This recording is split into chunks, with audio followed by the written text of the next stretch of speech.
നമസ്കാരം. Divine worship by ലക്ഷ്മിയിലേക്ക് എല്ലാവർക്കും സ്വാഗതം.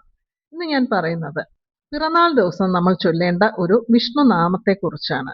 വിഷ്ണു നാമങ്ങൾ എന്ന് പറയുമ്പോൾ നമ്മൾ ഒരുപാട് മഹാവിഷ്ണുവിന്റെ നാമങ്ങൾ ചൊല്ലാറുണ്ട്. ഓം നമോ നാരായണായ, ഓം നമോ ഭഗവതേ വാസുദേവായ. വിഷ്ണു സഹസ്രനാമം ചൊല്ലുന്നവരുണ്ട്, നാരായണീയം ചൊല്ലുന്നവരുണ്ട്, ഭഗവാന്റെ 28 നാമങ്ങൾ ചൊല്ലുന്നവരുണ്ട്. അങ്ങനെ ഒരുപാട് നാമങ്ങൾ നമുക്ക് അറിയാവുന്നതുണ്ട്. എന്നാൽ പിറന്നാൾ ദിവസങ്ങളിലും അതുപോലെ തന്നെ മറ്റ് ചില പ്രത്യേക ദിവസങ്ങളിലും ഈ ഒരു നാമം തീർച്ചയായും ചൊല്ലാൻ ശ്രമിക്കുക.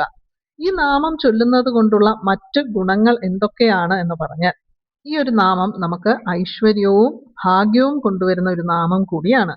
കൂടാതെ രോഗമുക്തിക്ക് വേണ്ടിയും നമുക്ക് ഭഗവാന്റെ ഈ ഒരു നാമം ചൊല്ലാവുന്നതാണ്. ഗ്രഹദോഷങ്ങൾ ഉള്ളവരാണെങ്കിൽ ആ ഗ്രഹദോഷങ്ങളൊക്കെ മാറിക്കിട്ടുന്നതിന് വേണ്ടിയും ഈ ഒരു നാമം ചൊല്ലാവുന്നതാണ്. വീഡിയോയിലേക്ക് പോകുന്നതിന് മുൻപ് നിങ്ങൾ ആദ്യമായിട്ടാണ് ഈ ചാനൽ കാണുന്നതെങ്കിൽ സബ്സ്ക്രൈബ് ചെയ്യാനും വീഡിയോ ഇഷ്ടപ്പെട്ടാൽ ലൈക്ക് ചെയ്യാനും ഷെയർ ചെയ്യാനും മറക്കരുതേ. ചാനലിൽ മെമ്പേഴ്സ് ആകാൻ ആഗ്രഹമുള്ളവർക്ക് ജോയിൻ ബട്ടണിൽ പ്രസ് ചെയ്ത് മെമ്പേഴ്സ് ആകാവുന്നതാണ്. മെമ്പേഴ്സ് വീഡിയോയിൽ ഞാൻ എൻ്റെ വാട്സാപ്പ് നമ്പർ കൊടുത്തിട്ടുണ്ട്. ഇന്ന് പറയുന്ന ഭഗവാന്റെ ഈ ഒരു നാമം എല്ലാവർക്കും അറിയാവുന്ന ഒരു നാമമാണ്. എന്നാലും എല്ലാ ദിവസവും നമ്മൾ ചൊല്ലാറില്ല. ഈ നാമം കൊണ്ടുള്ള അർച്ചന ക്ഷേത്രത്തിൽ ചെയ്യുന്നത് വളരെയധികം ശ്രേഷ്ഠമാണ്. ഈ ഒരു നാമം ജപിക്കുന്നത് വഴി ഗ്രഹദോഷങ്ങളും മാറിക്കിട്ടും. ഏതൊക്കെ ഗ്രഹങ്ങളുടെ ദോഷങ്ങളാണ് മാറിക്കിട്ടുന്നതെന്ന് പറഞ്ഞാൽ, വ്യാഴഗ്രഹം അനുകൂലമല്ലാത്ത സ്ഥിതി ജാതകത്തിലുണ്ടെങ്കിൽ വ്യാഴഗ്രഹം അനുകൂലമാകുന്നതിന് വേണ്ടി ഈ ഒരു നാമം ചൊല്ലാം. അതുപോലെ തന്നെയാണ് ബുധഗ്രഹം അനുകൂലമല്ല എന്നുണ്ടെങ്കിൽ ബുധഗ്രഹത്തിന്റെ ദോഷം മാറിക്കിട്ടുന്നതിന് വേണ്ടിയും ഈ ഒരു നാമം ചൊല്ലാവുന്നതാണ്. മറ്റ് ദശാകാലങ്ങളാണെങ്കിൽ പോലും ആ ദശാകാലങ്ങളിൽ വ്യാഴദശയും അതുപോലെ ബുധദശയും വരുമ്പോൾ അത് അനുകൂലമല്ലാതിരിക്കുന്ന സാഹചര്യത്തിൽ ഈ ഒരു നാമം ചൊല്ലുന്നത് വഴി നമുക്ക് വ്യാഴഗ്രഹവും അതുപോലെ ബുധഗ്രഹവും അനുകൂലമാക്കാനും സാധിക്കും. ഈ നാമം ഭഗവാന്റെ ദ്വാദശ നാമങ്ങളാണ്. ദ്വാദശ നാമം എന്ന് പറയുന്നത് 12 നാമങ്ങളെയാണ്. വെളുത്ത പക്ഷത്തിലെയും കറുത്ത പക്ഷത്തിലെയും 12ാമത്തെ തിഥിയെ നമ്മൾ ദ്വാദശി എന്നാണ് പറയുന്നത്. ദ്വാദശി തിഥിയുടെ മറ്റൊരു പ്രത്യേകത എന്ന് പറയുന്നത് തുളസി പൂജ ചെയ്യുന്നതിനും മഹാവിഷ്ണുവിനെ പൂജിക്കുന്നതിനും വളരെയധികം ഉത്തമമായിട്ടുള്ള ഒരു ദിവസമാണ് ദ്വാദശി തിഥി എന്ന് പറയുന്നത്. ഏകാദശി വ്രതം എടുക്കുന്ന എല്ലാവർക്കും ദ്വാദശി തിഥിയെക്കുറിച്ച് അറിയാം. കാരണം ദ്വാദശി തിഥിയിലാണ് നമ്മൾ പാരണ വീടാറുള്ളത്. ഏകാദശിയും ദ്വാദശിയും ഒന്നിച്ചു വരുമ്പോൾ നമ്മൾ ദ്വാദശി ദിവസമാണ് ഏകാദശി വ്രതം അനുഷ്ഠിക്കാറുള്ളത്. അതിൽ നിന്ന് തന്നെ ദ്വാദശി തിഥിയുടെ പ്രാധാന്യം എത്രമാത്രം ഉണ്ട് എന്ന് മനസ്സിലാക്കാവുന്നതാണ്. ഈ ദ്വാദശി തിഥിയുടെ അധിപൻ എന്ന് പറയുന്നത് ബുധഗ്രഹമാണ്. അതുകൊണ്ടാണ് നമ്മുടെ ഗ്രഹദോഷങ്ങൾ മാറിക്കിട്ടുന്നതിനും ഈ ദ്വാദശ നാമങ്ങൾ ചൊല്ലുന്നത് വഴി സാധിക്കുമെന്ന് പറയുന്നത്. ഈ വിഷ്ണു നാമങ്ങളുടെ മറ്റൊരു പ്രത്യേകത എന്ന് പറയുന്നത് നമ്മുടെ 12 മാസങ്ങളുടെ അധിപതിയാണ് ഓരോ നാമങ്ങളും എന്ന് പറയുന്നത്. നമുക്ക് വർഷം ആരംഭിക്കുന്നത് ചിങ്ങമാസത്തിലാണെങ്കിലും നമ്മുടെ ഹിന്ദു കലണ്ടർ പ്രകാരം ചൈത്രമാസത്തിലാണ് വർഷപ്പിറവി എന്നുള്ളതാണ്. അതായത് മേടമാസത്തിൽ. ഭഗവാന്റെ 12 നാമങ്ങൾ ഇതാണ്.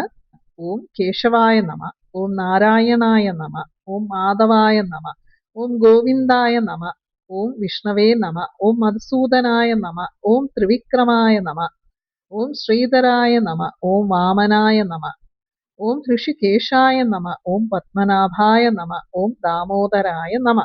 ഇത് നിത്യവും ചൊല്ലാൻ സാധിക്കുന്നവർക്ക് നിത്യവും ചൊല്ലാവുന്നതാണ്. 1 മിനിറ്റ് സമയം പോലും നമുക്ക് ഇതിനായിട്ട് ആവശ്യമില്ല. ഇനിയിപ്പോൾ നിത്യവും ഈ നാമങ്ങൾ ചൊല്ലാൻ സാധിക്കാത്തവർ ഏതൊക്കെ ദിവസങ്ങളിൽ ഇത് ചൊല്ലണമെന്ന് പറഞ്ഞാൽ, ബുധനാഴ്ച, വ്യാഴാഴ്ച, അതുപോലെ തന്നെ ഏകാദശി, ദ്വാദശി ഈ 2 തിഥികളിലും ആഴ്ചകളിൽ ബുധനാഴ്ചയും വ്യാഴാഴ്ചയും മാത്രമായും ഇത് ചൊല്ലാം. അങ്ങനെ ചൊല്ലുമ്പോൾ 3 തവണയെങ്കിലും കുറഞ്ഞത് ചൊല്ലാൻ ശ്രമിക്കുക. കൂടുതൽ ചൊല്ലാൻ സാധിക്കുമെന്നുണ്ടെങ്കിൽ 11 തവണ ചൊല്ലാവുന്നതാണ്. വ്യാഴഗ്രഹത്തിന്റെയോ അല്ലെങ്കിൽ ബുധഗ്രഹത്തിന്റെയോ ദോഷഫലങ്ങൾ ഉള്ളവരാണെങ്കിൽ ഇത് നിത്യവും 11 തവണ ചൊല്ലുന്നത് ആ ഒരു ഗ്രഹദോഷങ്ങൾ മാറ്റിത്തരും. ഈ 12 നാമങ്ങൾ 12 മാസങ്ങളുടെ അധിപതിമാരാണ്. ഇപ്പോൾ നമുക്ക് തുടങ്ങുന്നത് ചൈത്രമാസമാണ്. ചൈത്രമാസത്തിന്റെ അധിപതി മഹാവിഷ്ണുവാണ്. നമ്മളിവിടെ ഓം വിഷ്ണവേ നമ എന്നാണ് ചൊല്ലുന്നത്. ചൈത്രമാസം കഴിഞ്ഞാൽ 2ാമത്തെ മാസം വൈശാഖ മാസമാണ്. വൈശാഖ മാസത്തിന്റെ അധിപതി മധുസൂദനനാണ്. ഓം മധുസൂദനായ നമ. 3ാമത്തെ മാസം എന്ന് പറയുന്നത് ജ്യേഷ്ഠ മാസമാണ്. ത്രിവിക്രമനാണ് അധിപതി. ജ്യേഷ്ഠമാസം കഴിഞ്ഞാൽ നമുക്ക് ആഷാഢമാസമാണ്. ആഷാഢമാസത്തിൽ ശ്രീധരൻ.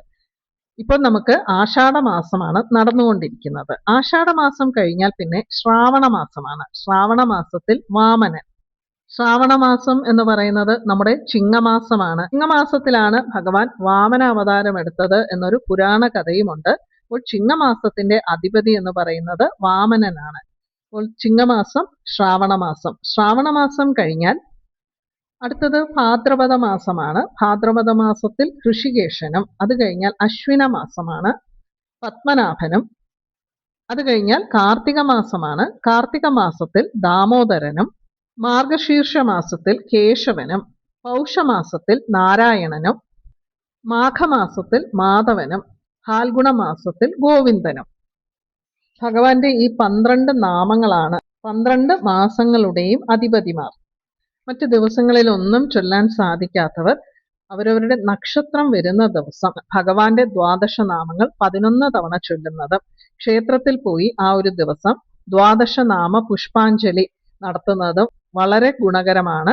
എല്ലാ മാസവും നക്ഷത്രം വരുന്ന ദിവസം ഈ ഒരു പുഷ്പാഞ്ജലി നടത്താൻ സാധിച്ചില്ല എന്നുണ്ടെങ്കിൽ പോലും നമ്മുടെ പിറന്നാൾ ദിവസം ഈ ഒരു പുഷ്പാഞ്ജലി നടത്തുന്നത് വളരെ നല്ലതാണ്. ശ്രീകൃഷ്ണ ക്ഷേത്രത്തിലോ മഹാവിഷ്ണുവിന്റെ ഏതൊരു അവതാരമൂർത്തി ക്ഷേത്രത്തിലോ പിറന്നാൾ ദിവസം പോയി പാൽപായസം കഴിപ്പിച്ച് ദ്വാദശ നാമ പുഷ്പാഞ്ജലിയും കഴിപ്പിക്കുകയാണെങ്കിൽ ഏതൊരു തരത്തിലുള്ള ദോഷങ്ങളിൽ നിന്നും മുക്തി നേടാൻ സാധിക്കും. നമുക്ക് ഭാഗ്യമുണ്ടാകുന്നതിന് പിറന്നാൾ ദിവസം ഭാഗ്യസൂക്ത പുഷ്പാഞ്ജലി കൂടി നടത്താവുന്നതാണ്. പിറന്നാൾ ദിവസം ശിവക്ഷേത്രത്തിൽ നടത്തേണ്ട വഴിപാടെന്ന് പറയുന്നത് ശിവക്ഷേത്രത്തിൽ ധാര നടത്തി അവിടെ മൃത്യുഞ്ജയ അർച്ചനയോ അല്ലെങ്കിൽ മൃത്യുഞ്ജയ ഹോമമോ നടത്താവുന്നതാണ്. ഇത് നമ്മുടെ പിറന്നാൾ ദിവസമാണ് നടത്തേണ്ടത്. മറ്റു ദിവസങ്ങളിൽ ഒന്നും ചൊല്ലിയില്ല എന്നുണ്ടെങ്കിൽ പോലും നമ്മുടെ നക്ഷത്രം വരുന്ന ദിവസവും മാസത്തിൽ 2 ദ്വാദശി തിഥി വരുന്ന ദിവസങ്ങളിലും ചൊല്ലാവുന്നതാണ്. ചിങ്ങമാസത്തിലെ കറുത്തപക്ഷ ദ്വാദശി തിഥി എന്ന് പറയുന്നത് വാമന അവതാരം എടുത്ത ദിവസമാണ്. ഇടവമാസത്തിലെ കറുത്തപക്ഷ ദ്വാദശി തിഥി എന്ന് പറയുന്നത് കൂർമാവതാരം എടുത്ത ദിവസമാണ്. അതുപോലെ തുലാമാസത്തിലെ കറുത്തപക്ഷ ദ്വാദശി തിഥി ഗോദ്വാദശി വ്രതമായിട്ടാണ് അനുഷ്ഠിക്കാറുള്ളത്. എല്ലാ ദിവസവും ചൊല്ലാൻ സാധിക്കില്ല എന്നുണ്ടെങ്കിൽ പോലും ഏകാദശി തിഥി കഴിഞ്ഞ് അടുത്ത ദിവസം ദ്വാദശി തിഥിയാണ്. ആ ഒരു ദിവസം ചൊല്ലാവുന്നതാണ്. കൂടാതെ ആഴ്ചകളിൽ ബുധനാഴ്ചയും വ്യാഴാഴ്ചയും. പിന്നെ നമ്മുടെ നക്ഷത്രം വരുന്ന ദിവസം മിസ്സായി പോവുകയാണെങ്കിൽ പോലും ഈ 3 ദിവസങ്ങളിൽ, അതായത് ഏകാദശി കഴിഞ്ഞു വരുന്ന ദ്വാദശി തിഥിയിലും ബുധനാഴ്ചയും വ്യാഴാഴ്ചയുമെങ്കിലും ചൊല്ലാൻ ശ്രമിക്കുക. 3 തവണ ചൊല്ലിയാൽ മതി. ചില ക്ഷേത്രങ്ങളിൽ ദ്വാദശ നാമ പുഷ്പാഞ്ജലി എന്നും ചില ക്ഷേത്രങ്ങളിൽ ദ്വാദശ നാമ അർച്ചന എന്നുമാണ് പറയുന്നത്.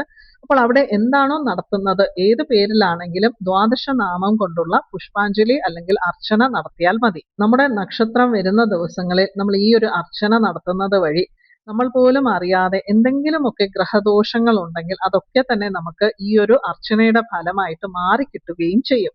എല്ലാവർക്കും ഈ വീഡിയോ ഇഷ്ടപ്പെട്ടു എന്ന് വിശ്വസിക്കുന്നു. വീണ്ടും മറ്റൊരു വീഡിയോയുമായി കാണാം. നന്ദി, നമസ്കാരം.